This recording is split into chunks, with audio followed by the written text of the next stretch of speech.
तो देश की बहस में हम बात कर रहे हैं पीएफआई की। कितना खतरनाक बनता जा रहा है पीएफआई। हाल ही के दिनों में केरल में जिस ढंग से उग्र प्रदर्शन किया और जिस तरह के पीएफआई के बयान आए हैं, उसके बाद सवाल ये उठने लग गया है कि पीएफआई पर प्रतिबंध क्यों नहीं, जबकि सभी ये जानते हैं कि सिमी का एक फ्रंट बन चुका है पीएफआई और कुछ नहीं। मेरे साथ इस वक्त इस बहस में कई सारे खास मेहमान जुड़े हुए हैं। मेरे साथ अपराजिता सारंगी है बीजेपी से, मेरे साथ प्रोफेसर संगीत रागी हैं, मेरे साथ विवेक श्रीवास्तव हैं, मेरे साथ माजिद हैदरी हैं। लेकिन सबसे पहले अरुण तिवारी के पास चलता हूं, कानपुर।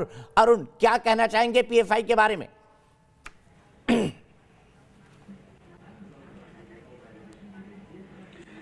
प्रणाम करता हूं और सबसे पहले मैं ये कहना चाहता हूं कि जो हमारी माता है, राष्ट्र हमारी, जिसके लिए अगर हम दहेज की परंपरा में दान करें तो समझ में आता है कोई भी पैसा अगर इस तरह से उपयोग हो, अपराधियों का कोई मतलब नहीं होता। उन्हें महासचिव को सोचना चाहिए।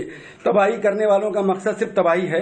खून किसका बहा, इससे उन्हें मतलब नहीं होता। चाहे शाहीन बाग हो, चाहे कोई बाग हो, हर बाग में जिस तरह से आग लगाई जा रही है, मैं यही कहूंगा कि सभी मुस्लिमों से पहले मैं अनुरोध करूंगा कि ये कुछ सिरफरे लोगों के लिए सारे मुस्लिम संप्रदाय को संदिग्ध मत बनाएं। वो मेरे भाई हैं, हम लोग खुलकर माँ के आंगन में माँ की सेवा में रत रहें। ये किसान जो हम लोग अन्नदाता हैं, सबको खिलाते हैं। अंत में जो भी जहां ये मर रहे हैं, चाहे वो कोई घटना हो, चाहे वो बलात्कार करने के बाद कोई झेल रही नारी का मन हो, या किसानों का ये त्रासदी झेल रहा ये परिवेश हो, मैं यही कहना चाहूंगा कि ये जो विरोधी या विपक्ष है, उनको कम से कम ये ध्यान रखना चाहिए कि कल भी आएगा और उन्हें इसका जवाब देना पड़ेगा। तब शायद उनके पास कोई जवाब नहीं होगा। ये विपक्ष में रहने का कोई औचित्यपूर्ण ढंग नहीं है कि विध्वंस किया जाए, लोगों का मन गिराया जाए। तो मैं यही कहूंगा कि बैठ ज्यादा उजालों में अंधेरे दिख नहीं सकते। शाहीन बाग वालों को लहू पीकर पसीने की कमाई लिख नहीं सकते। सियासी कुर्सियों के पांव जैसा नाच नचते हैं, बड़े बेशरम हैं, इनको तवायफ कह नहीं सकते। मैं बहुत ही श्रद्धा के साथ प्रणाम करता हूं और मैं कहता हूं कि मां के आंगन में इस विध्वंसकारी नीति में सहयोग मत दें। ये दान नहीं है, ये महापाप है। ठीक है, सीधे चलता हूं अपराजिता सारंगी जी के पास। अपराजिता जी, बार बार ये सवाल उठा कि पीएफआई बैन होनी चाहिए, पीएफआई बैन होनी चाहिए। सवाल यह है कि पीएफआई अब तक बैन क्यों नहीं हुआ? कई सारे राज्य सरकार इसके बारे में संस्तुति कर चुके हैं। मैं आप सबको बता दूं कि इस दिशा में कार्य चल रहा है। उत्तर प्रदेश और आसाम ने सिफारिश की है मिनिस्ट्री ऑफ होम अफेयर्स को, और उन सिफारिशों के बल पर अभी काम चल रहा है। इसे बैन किया जाएगा, मैं आपको सबको बता दूं। और 4 दिसंबर 2019 होम मिनिस्ट्री ने सारे राज्यों से सोशल मीडिया को भी बैन कर दीजिए, ट्विटर को भी बैन कर दीजिए, फेसबुक भी बैन कर दीजिए, लेकिन इस पर कार्रवाई जारी और निश्चित तौर पर कार्य किया जाएगा। इसे बैन किया जाएगा, फिर आप सुरक्षित हो जाएंगी। मुझे लगता है कि इस दिशा में मैं भारतीय जनता पार्टी की प्रवक्ता ही डर लगता है आपको, पूरे देश को, कि जरूर बैन किया जाएगा कुछ समय की बात। लेकिन विवेक श्रीवास्तव जी, आपकी भी सरकार है केरला में। केरला में इतना उग्र प्रदर्शन हुआ, आप लोग खामोश हाथ पर हाथ रखकर क्यों बैठे रहे? आप लोगों ने पीएफआई के खिलाफ कोई कार्रवाई क्यों नहीं की? और जब आपकी सरकार अगर चुपचाप रहेगी तो बाकी सरकारों का क्या होगा? क्योंकि पीएफआई का ओरिजिन तो केरला से ही है। जी देखिए, ऐसा है, हमें डंडे मार के सीधा करना आता है और हमने वहां पे सारे गलत काम रोके हुए हैं। किसको हम गलत समझते हैं, किसको हम सही समझते हैं, ये आप हम पे छोड़िए। और ये सब कुछ बैन कर देना, ट्विटर बैन कर दीजिए, फेसबुक बैन कर दीजिए, सोशल मीडिया बैन कर दीजिए। दिशा रवि जैसे युवाओं को पकड़ के जेल में डालिए। संविधान खतरे में आ गया, भारत खतरे में आ गया। दिशा रवि 21 साल की लड़की इंडिया को खत्म कर देगी। ये बकवास जो फैला रखी है आरएसएस वालों ने, क्योंकि इनको डर लगता है खुले विचारों से, साइंटिफिक टेम्परामेंट से। ये मल्टीकल्चरल कंट्री को टॉलरेट नहीं कर सकते। ये ऐसी कंट्री को टॉलरेट नहीं कर सकते जिसमें दलित भी हो, मुसलमान भी हो, क्रिश्चियन भी हो, सब तरह के लोग हो। और हम सुना करते थे सारे जहां से अच्छा हिंदुस्तान हमारा, ऐसा गुलदस्ता जिसमें तरह तरह के फूल है। आरएसएस नहीं चाहता है। आरएसएस कहता है एक ही फूल होना चाहिए, भगवा, और भगवे के अलावा बाकी फूल होंगे, और खासकर हरे रंग का फूल होगा तो कुचल के उसको हम फेंक देंगे।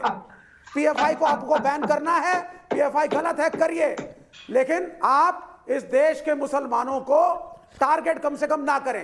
ये गलत है। एक बात पता है, इस देश की भूमि पे आपको एक बात पता है, आप चाहकर भी भगवा को इग्नोर नहीं कर सकते। विवेक श्रीवास्तव जी, जब सुबह सूरज उगता है और जब शाम को अस्त होता है तो आसमान में एक लालिमा देश को छाती बचाना है, और वो भगवा भगवा सबसे कलर बड़ा की होती दुश्मन है। आप चाह के भी अवॉइड नहीं कर सकते उस कलर को, आपको देखना ही देखना पड़ेगा। जी, आपने जब उग रहा आप होता सुबह है उठे हैं कभी? और सुन लीजिए, जब उग रहा होता है सूरज, उगता हुआ सूरज लाल रंग का होता है, उगता हुआ सूरज लाल रंग का होता है सर, उसको तो बोलते लाल हैं रंग को भी क्रिम्सन कभी रेड, देखोगे, जो आप भगवा होता नजरअंदाज है। नहीं कर सकते। भगवा होता है, भगवा रहेगा तो लाल भी रहेगा। भगवा होता है, भगवा। क्यों संगीत रागी जी, 2 बार भगवा कलर होता है स्काई के अंदर कि नहीं होता है, बताइए। शुरू में रेड होता है, रेड। उसी को भगवा बोलते हैं मेरे भाई विवेक श्रीवास्तव। लाल होता है, उगता हुआ सूर्य लाल होता है। दीपक भाई, अगर हरे रंग के पेड़ पौधे नहीं होंगे ना, तो ऑक्सीजन भी नहीं मिलेगी। हरे रंग का कुछ नहीं बनता आसमान में, मत चिंता करिए, हरे रंग से कुछ नहीं बनता आसमान में। नहीं होगी ना माजिद हैदरी, हरे रंग से कुछ नहीं बनता आसमान में। संगीत रागी जी, जमीन में बनता है, पूरी जमीन के ऊपर हरी कालीन पड़ी हुई है। देखिए इस्लाम में जो सब्जी खाते हो ना, वो भी हरे रंग की होती है। इस्लाम में हरा रंग को इतना महत्व क्यों दिया गया? क्योंकि इस्लाम जहां पर रेगिस्तान में पैदा हुआ वहां पर हरियाली थी नहीं, इसीलिए हरे रंग को इतनी प्राथमिकता दी गई। दूसरी बात, वामपंथी मित्र को मैं बताना चाहूंगा कि मुस्लिम लीग के साथ मिलकर के मल्लापुरम डिस्ट्रिक्ट एक मुस्लिम डिस्ट्रिक्ट क्रिएट करना इन्हीं वामपंथियों ने किया था। पाकिस्तान बनने में जो बौद्धिक सपोर्ट था, इन दोनों संगठनों ने दिया था। कहा कि भारत में रहना होगा, मैंने आपको सुना है ना, कभी नहीं कहा। आप चीन के अंदर देखिए क्या है, कभी नहीं कहा एक निशान एक चीन के अंदर वहां की सेनाएं और आर्म फोर्सेस मुसलमानों के घरों में जाती है और 6 महीनों तक रहती है उनका परिवार का सदस्य बन करके। क्या कुरान में पढ़ाया जाना चाहिए यह तय करती है। और मैं तो कहता हूं जब तक इस्लाम की शिक्षा मदरसों में दी जाती रहेगी, दुनिया में इस्लामिक आतंकवाद पैदा होता रहेगा। आज आप सिम्मी बैन कर दीजिए, कल पीएफआई बैन कर दीजिए, कोई और संगठन खड़ा होगा। जब तक इस्लाम की शिक्षा, कट्टर शिक्षा मदरसों में दी जाती रहेगी, तब तक दुनिया का कोई भला नहीं हो सकता, कभी भला नहीं हो सकता।